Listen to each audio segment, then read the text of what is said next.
Halo, selamat datang di channel Nona Mary. Yang belum subscribe, klik dulu tombolnya supaya nggak ketinggalan cerita seru lainnya.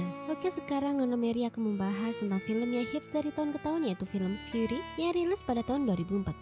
Langsung aja yuk ke alur ceritanya. Pada Perang Dunia Kedua, tengah Amerika kalah kualitas senjata dan lapis baja dibandingkan tank Jerman yang jauh lebih canggih. Kemudian, para kru tentara Amerika kalah telak dari tentara musuh yang jauh lebih unggul. Pada bulan April 1945, tentara sekutu berperang jauh ke dalam wilayah Nazi Jerman dan menghadapi pasukan pertahanan yang paling fanatik. Dalam keputusannya, Hitler memerintahkan untuk berperang habis-habisan, mengarahkan setiap pria, wanita, dan anak-anak. Saat semua tank habis terbakar, di antara tank-tank tersebut masih ada satu yang tersisa. Para kru tank tersebut masih ada dan hidup. Hanya satu saja yang meninggal. Mereka kemudian memperbaiki tank tersebut. Di dalam tank tersebut sedikit terjadi kesalahpahaman antara kru. Mereka saat itu tengah beradu argumen, menyalahkan satu dengan yang lain. Akibat teman kru mereka ada yang meninggal. Setelah itu hujan bom tiba-tiba datang di area tersebut. Mereka lantas menyalakan tank dan bergegas pergi. Beberapa saat kemudian mereka datang di kamp tentara Amerika. Keadaan di kamp saat itu sangat memprihatinkan. Dipimpin oleh Sersan Wardedi atau Collier,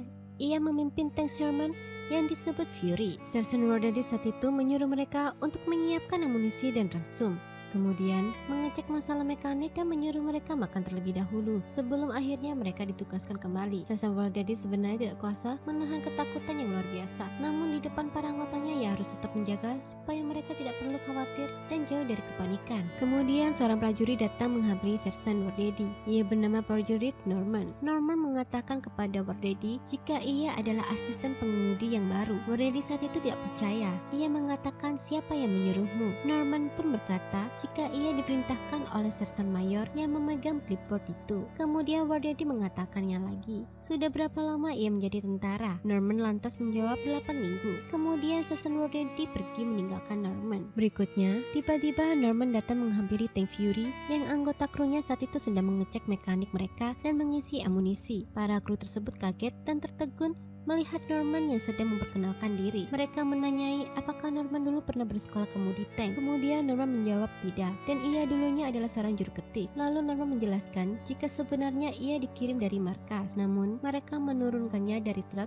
dan mengirimkannya ke tempat tersebut. Ia menyangkal mungkin ini adalah sebuah kesalahan. Lalu salah satu dari kru tank Fury tersebut menjawab jika militer tidak pernah membuat suatu kesalahan. Setelah mereka menginterogasi tentang Norman, akhirnya salah satu kru tersebut memberitahu tempat ia duduk dan bertugas saat di dalam tank. Kemudian membersihkan tempat duduk tersebut menggunakan air panas lantaran kursi tersebut telah bersimbah darah. Kemudian di luar sana, saat Wardedi sedang duduk dan mengisi perut, mereka tentara lain mengatakan jika seharusnya tidak ada lagi tank Tiger. Namun Wardedi mengatakan seharusnya kalian mengatakannya kepada pelotonku. Lalu mereka mengatakannya lagi jika mereka mengirimkan 5 tank, kemudian hanya satu yang kembali. Lalu mereka percaya jika para tentara tersebut menang. Kemudian salah satu dari mereka menyela jika tidak perlu membahas perang yang kemarin, namun pikirkanlah perang hari ini. Di samping itu, truk tentara datang dan mengangkut jenazah para tentara yang gugur. Norman saat itu tertegun dan mempunyai rasa takut. Kemudian sekelompok tentara Amerika membawa salah satu tentara Nazi atau SS tersebut yang akan dibawa ke kapten dan akan menginterogasi. Tidak lama setelah itu, Wardedi melihat tentara Nazi tersebut dan menjadi sangat emosi. Kemudian terjadilah kericuhan. Lalu Wardedi mengatakan kepada Norman jika Norman harus membunuh semua tentara Nazi tersebut karena mereka lah yang memulai ini semua. Norman pun diberi senjata oleh Wardedi untuk membunuh mereka tentara Nazi. Kemudian salah satu krunya disuruh untuk mengajari cara menggunakan senjata tersebut, mengingat Norman tidak bisa menggunakan senjata. Berikutnya, mereka menerima pengumuman dari juru informasi yang berisikan jika unit pertama mengarah ke timur, kemudian kita akan mengarah ke utara dalam misi melindungi saya. Lalu akan bergabung dengan Kombi Baker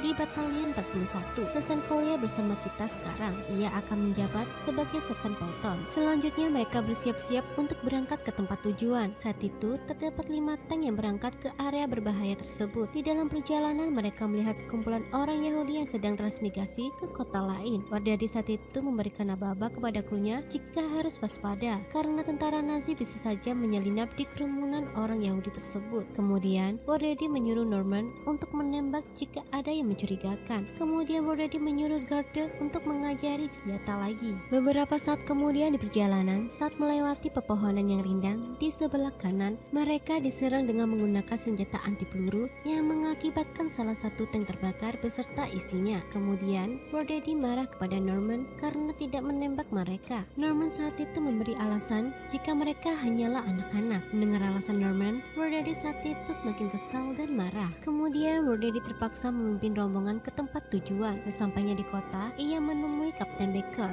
Kemudian Kapten Baker menanyai Wardady ada berapa tank. Kemudian Wardady menjawab 4.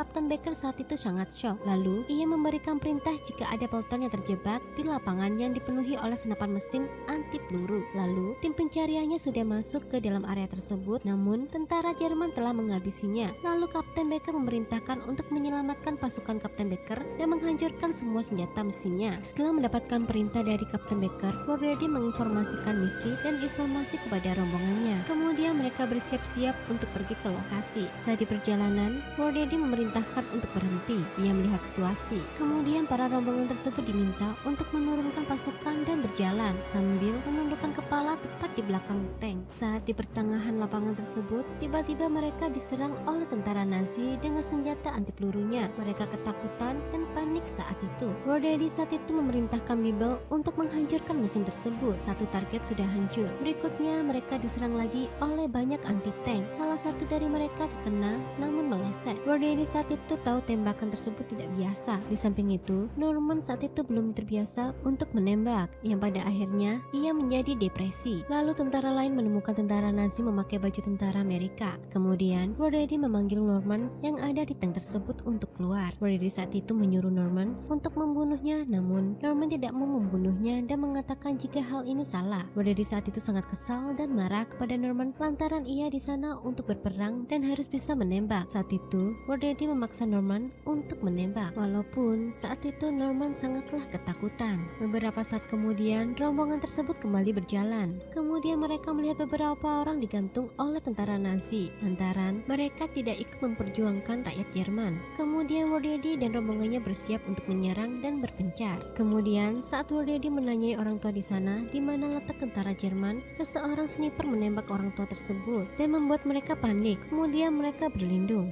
Berikutnya, mereka diserang lagi oleh anti-tank di kota tersebut. Keadaan menjadi ricuh saat itu, mengingat senjata yang dimiliki oleh tentara Jerman sangatlah canggih. Beberapa saat kemudian, pihak sipil dari orang Jerman tersebut memberi bendera putih dan berkata tentara Jerman akan menyerah. Kemudian pihak sipil tersebut mengeluarkan mereka yang berada dalam gedung, yang diantaranya mereka masih anak-anak. Setelah itu, mereka beristirahat sejenak di kota tersebut. Wardady saat itu menunjukkan kepada Norman tempat di mana orang-orang petinggi Jerman tersebut bunuh diri saat mengetahui mereka tentara Amerika datang ke kawasan mereka. Norman saat itu bertanya kepada Wardady, kenapa Anda menunjukkan hal ini kepada saya? Wardady menjawab jika ideologi itu damai, namun sejarah itu kejam. Kemudian Wardady mengatakan lagi kepada Norman, jika lakukan apa yang saya perintahkan, jika Anda melakukannya, Anda akan selamat melewati ini semua. Kemudian Wardady dan Norman beristirahat sejenak di rumah warga orang Jerman. Beberapa saat kemudian, mereka para kru Fury datang menghampiri mereka dan membuat kericuhan. Beberapa saat kemudian tentara lain datang ke rumah yang mereka singgahi. Mereka diberi misi baru oleh atasan. Wardady saat itu bertanya, misi apa lagi yang ia harus selesaikan? Kapten menjawab, pengintai melaporkan jika pasukan musuh berkumpul di arah barat. Batalion ingin Wardady melindungi arah persimpangan dan pasukan gerilya di seberangnya.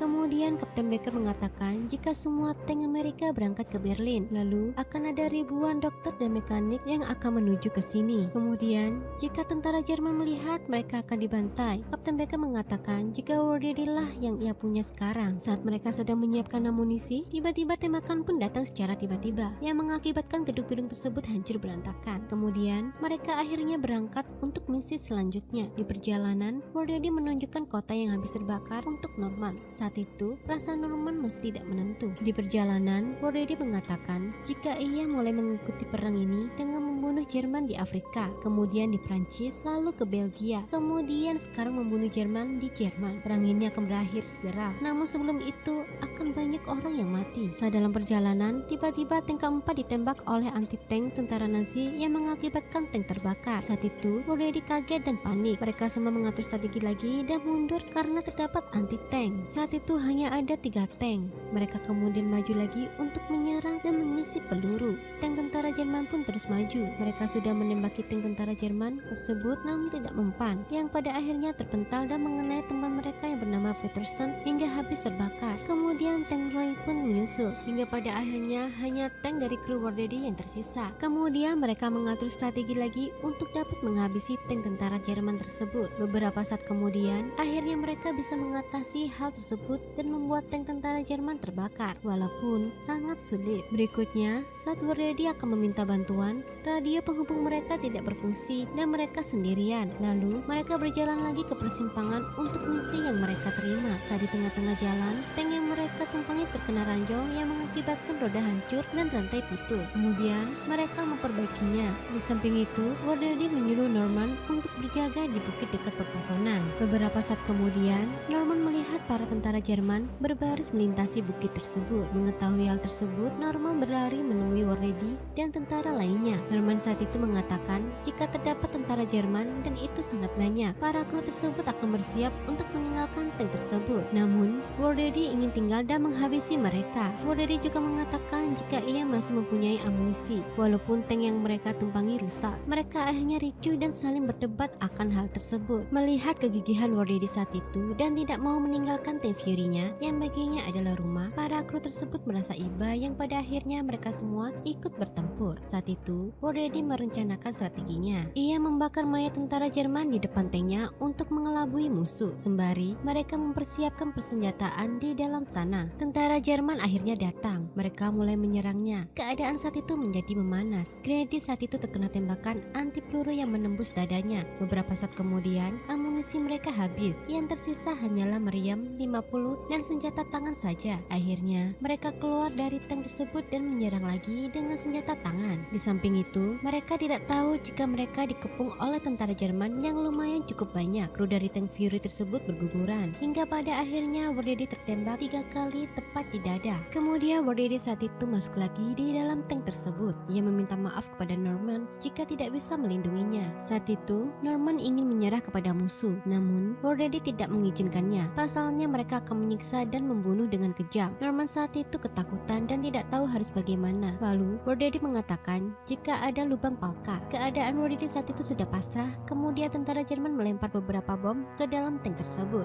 Namun Norman sudah berhasil keluar dari tank tersebut. Ia bersembunyi tepat di bawah tank. Keesokan harinya saat pagi datang, Norman kembali ke atas ke dalam tank. Ia melihat Worlady yang sudah tidak bernyawa lagi. Kemudian bantuan pun datang ke area tersebut. Saat itu keadaan Norman sedang tidak stabil dan mengalami masa trauma yang cukup berat. Kemudian film pun selesai. Di masa akhir Perang Dunia Kedua, di mana sekutu hampir mengalahkan tentara Nazi Jerman, pasukan sekutu pimpinan Sersan Worlady mendapat misi terakhir yang sangat berbahaya. Sersan Worlady membawa anak buahnya untuk membawa tank jenis Sherman yang diberi nama Fury untuk menyerang sisa-sisa tentara Nazi di jantung kota Jerman. Sadar dengan kenyataan tentang keadaan pasukannya yang kalah jumlah dan persenjataan, mereka berusaha mengalahkan pasukan Nazi Jerman hingga tetes darah penghabisan. Sersan Worlady telah menganggap tank yang ia kendarai adalah rumah baginya. Hingga akhir hayatnya ia berada di tank tersebut. Bagaimana alur film yang Nona Mary bawakan? Tulis di kolom komentar ya jika kalian suka tentang alur film tersebut. Mohon maaf jika ada salah kata, and see you next video. Bye bye.